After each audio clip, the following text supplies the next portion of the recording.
Regular नहीं बोल सकते, लेकिन करते हैं। तो डेली, रेगुलर का मतलब है डेली। हम देखो कितने बिजी हैं, ब्रश रोज करते हैं ना। हाँ, हम सब बॉम्बे वालों को आदत है, हम बिजी हैं बिजी हैं, जी, लेकिन कितने बिजी, बिजी कोई नहीं होता, प्रायोरिटी होती है। हम कितने बिजी हैं, नहाते जरूर है, वही, नहाने में 15-20 मिनट लगते होंगे ना, लगते हैं। ब्रश जरूर करते हैं।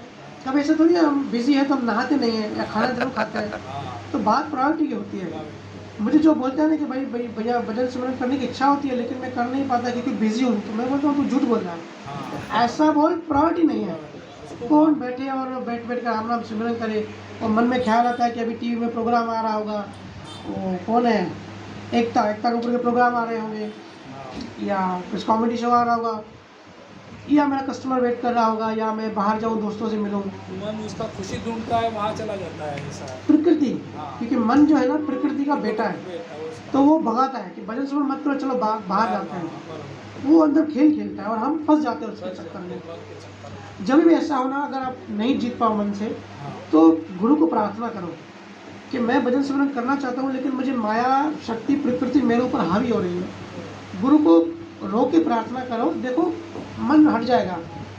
जहाँ गुरु की प्रेजेंस होती है माया के परमाणु बांट जाते हैं, असर कम हो जाता है मन पे। जितनी गहराई से प्रार्थना करेंगे ना उतनी गहराई से वो असर हट जाएगा, फिर आपको अच्छा लगेगा भजन सिमरन करने। और ड्यूटी बांध लो, चाहे मन लगे चाहे ना लगे, चाहे कितने भी थॉट्स आए, टाइम देख के बैठो, टाइम देख के उठो कि भाई 1 घंटा करना है या पौना घंटा है, आधा घंटा करना है। शुरू में आधा घंटा ही करें। बॉडी में कितनी भी तकलीफ हो, शरीर में कितनी भी पीड़ा हो, तो ये समझे कि वो ऊर्जा निकल रही है। हाँ, अगर वो नहीं निकलती तो बीमारी बनेगी। हाँ, इसको कहते हैं साइकोसोमेटिक बीमारियाँ। जितनी भी शरीर में बीमारियाँ आती है ना, मन से आती हैं। जैसे किसी को गिल्ट का भाव होता है कि भाई मेरी वजह से नुकसान हुआ, मेरी वजह से ये हुआ, जिसको गहराई में गिल्ट का भाव होता है उसको कैंसर होता है। कैंसर का मतलब यही होता है कि भाई मैंने गलती करी, मुझे सजा दो मेरे शरीर को।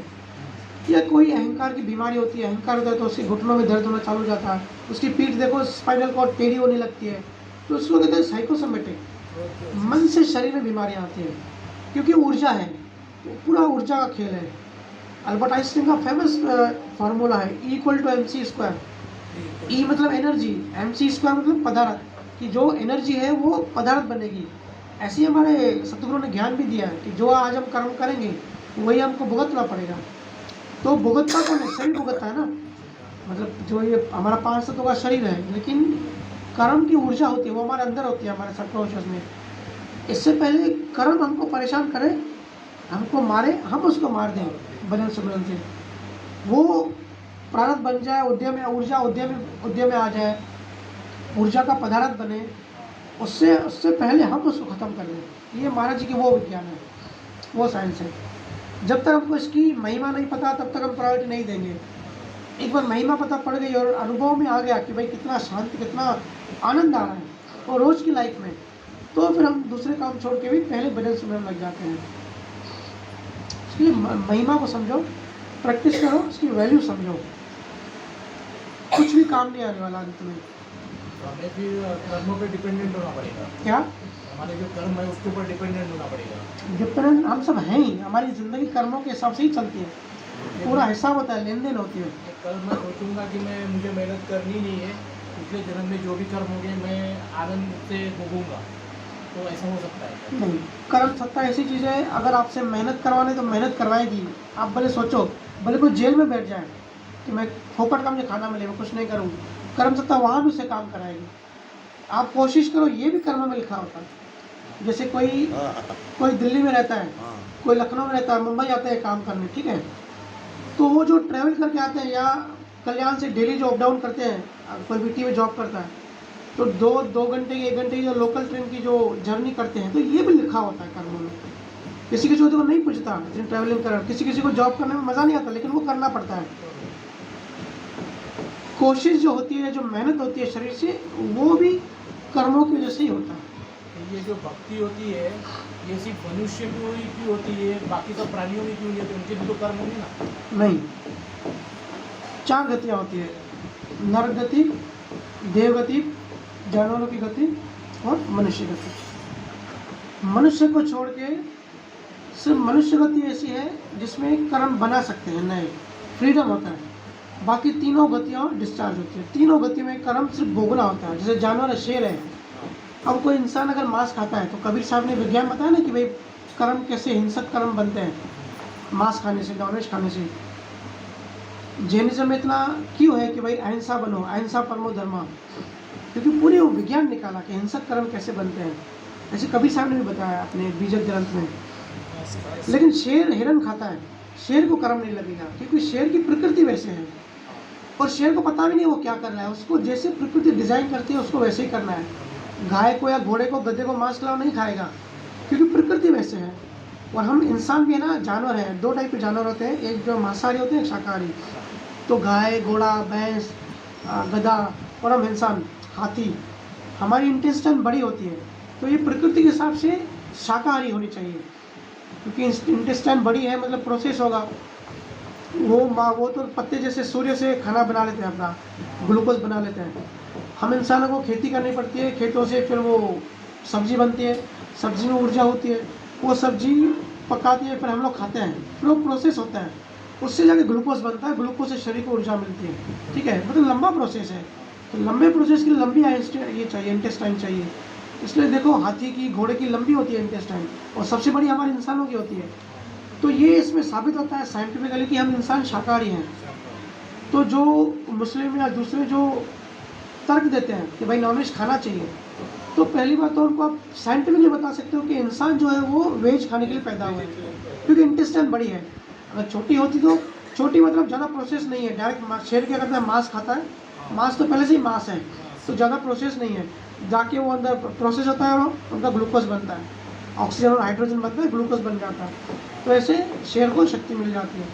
लेकिन शेर को इतनी चेतना नहीं है, इतनी उसको अवेयरनेस जागृति नहीं है कि वो शेर है। हमको पता है हम इंसान है, शेर को थोड़ी पता है वो शेर है, या कौवा को थोड़ी पता है वो कौवा है। उनको जागृति नहीं है, अवेयरनेस नहीं है, इनकी इसके लिए उनको कर्म नहीं लगता। उनको प्रकृति ने जैसे बनाया वो वैसे ही है। लेकिन हम इंसान क्या हो गए, बुद्धिमान।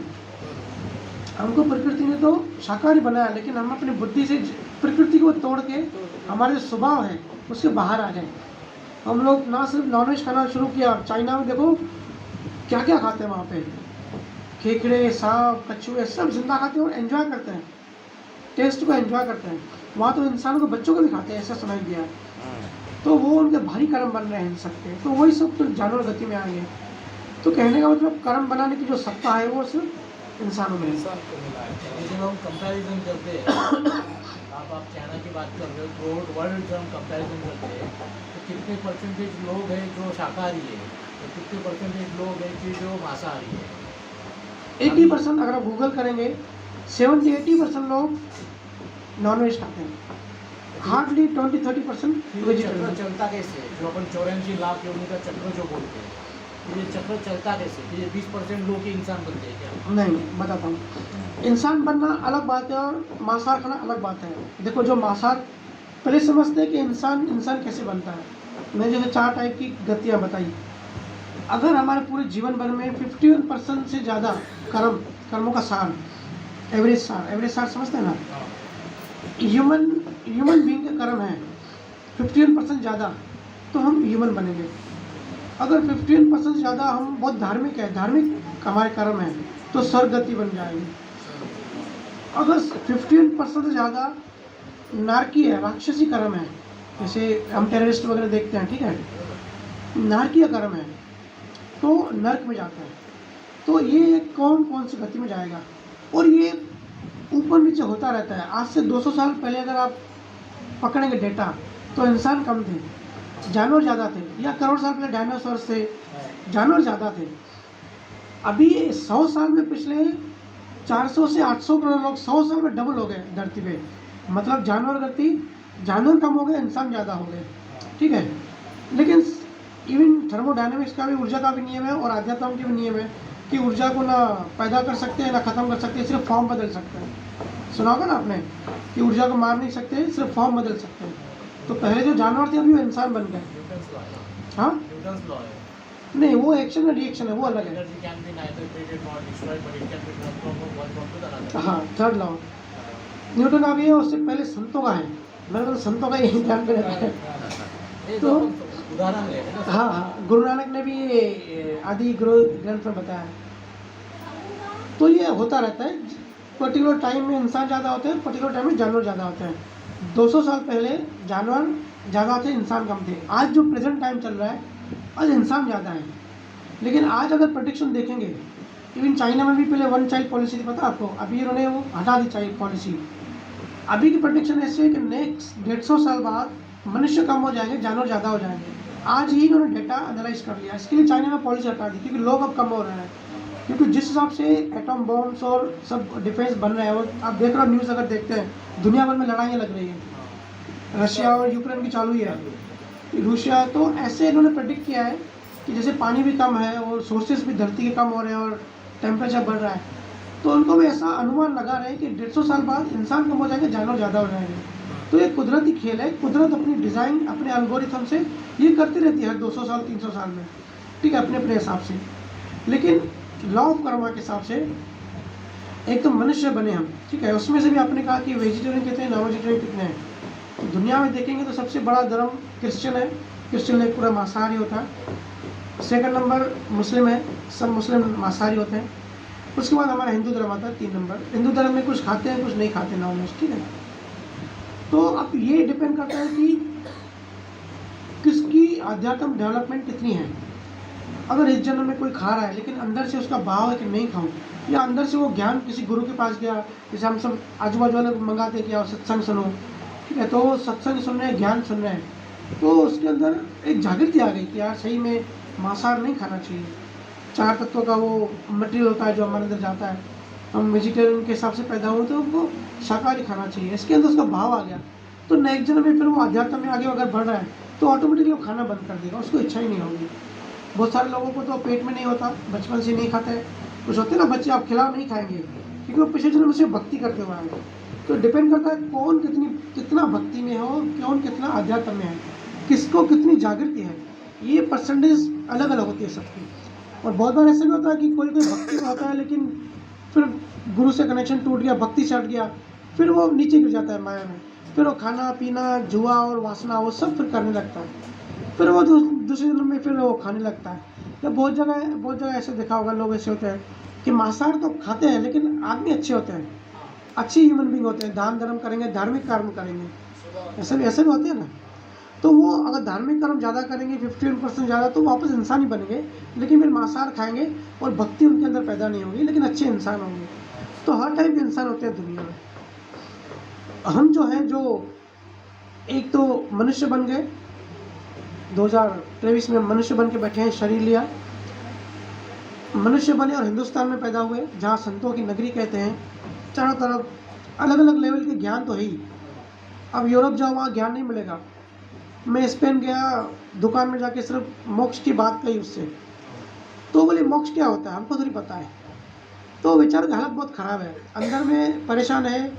अब बेचैनी तो सब इंसानों की है, वही बेचैन तो है ही, लेकिन मोक्ष मुक्ति कैसे मिले उनको कोई बताने वाला है नहीं। उनका बाइबल उनको ये बताता है कि सिर्फ अच्छी लाइफ जियो, अच्छा कर्म करो, अच्छी टीचिंग दो और जॉब करो, चीटिंग मत करो किसी से, मॉरल साइंस बोलते हैं जिसको, गुड एंड बैड, सिर्फ उनको वहीं तक उनको वही सोच है। तो बड़ा तरस आता है और बड़ा धन्यवाद भी निकलता है कि भाई एटलीस्ट हम एक तो इंसान बने, फिर यहाँ पैदा हुआ हिंदुस्तान में, ऊपर से महाराज जी का ज्ञान मिला, सबसे बड़ी बात। तो ये एक जन्म में पॉसिबल नहीं है। अभी भी हम केवल ज्ञान की बात कर रहे हैं, हार्डली हम कुछ 20-25 लोग हैं, लेकिन इसका संजोग बने, इसके लिए बहुत हम सबके पुण्य होंगे। ऐसे आसानी से संजोग बनते नहीं हैं। बहुत लोग देखो सत्संग में आते आते रुक जाते हैं, कोई काम आ जाता है, और कोई नहीं आने वाला भी सुन लेता है। ये बात होती है पुण्य कर्मों की। तो ऐसे पुण्य कर्म है और महाराज जी की कृपा है कि हमको एक ज्ञान मिला, भक्ति मिली, और यही रुकना नहीं है, हमको भक्ति में आगे बढ़ते जाना है। अगर हम रुक गए तो फिर हम हमारी चेतना रुक जाएगी, और जितनी हमारी चेतना होगी उसके अकॉर्डिंग हम कर्म बनाएंगे, और जैसे हम कर्म बनाएंगे अगला जीवन वैसे ही बनेगा। हो सकता है हमारे खराब कर्म बन जाए, फिर हम जानवरों की गति में चले जाए, 84 लाख में फिर हम भटकते रहेंगे, या प्रेत बन जाए, प्रेत आत्मा बन के भटकते रहें। तो इससे अच्छा हमको जो भक्ति मिली है, ये आसान बात नहीं है। हमको से लगता है कि बहुत आसान है, लेकिन ये रेयर संजोग है। देखो 800 करोड़ लोगों में आज कितने रामसनी होंगे, कितने कम हैं। या कबीर के जो सच्चे जो ज्ञान समझने वाले होंगे, कितने कम हैं। जो ईमानदारी से रोज़ पहले अपना ऑपरेशन करते होंगे, मेडिटेशन करते होंगे, भजन सिमरन ध्यान करते होंगे, फिर शब्द उनमें से भी हर किसी को शब्द की जागृति नहीं होती, उनके शब्द कितनों को मिलते हैं, शब्द में से दशम द्वार कितनों को होता है। अरबों खरबों में एक तिब्बत में एक कहानी है कि गुरु आश्रम से कोई निकलता है, गुरु से घर से अगर 10 लोग निकलते हैं तो गुरु तक सिर्फ एक पहुंचता है। एक एक स्टेप पे एक एक आदमी रुक जाता है। किसी को बुद्ध की एक बहुत पुरानी फेमस स्टोरी है कि 10 लोग निकले, पहले एक गांव में पहुंचे और गांव का जो मुखिया था उसकी बेटी से उसको प्यार हो गया तो वो शादी करके वहीं बस गया। फिर दूसरा आगे गया, उसको मुखिया बना दिया, वो वहीं बैठ गया।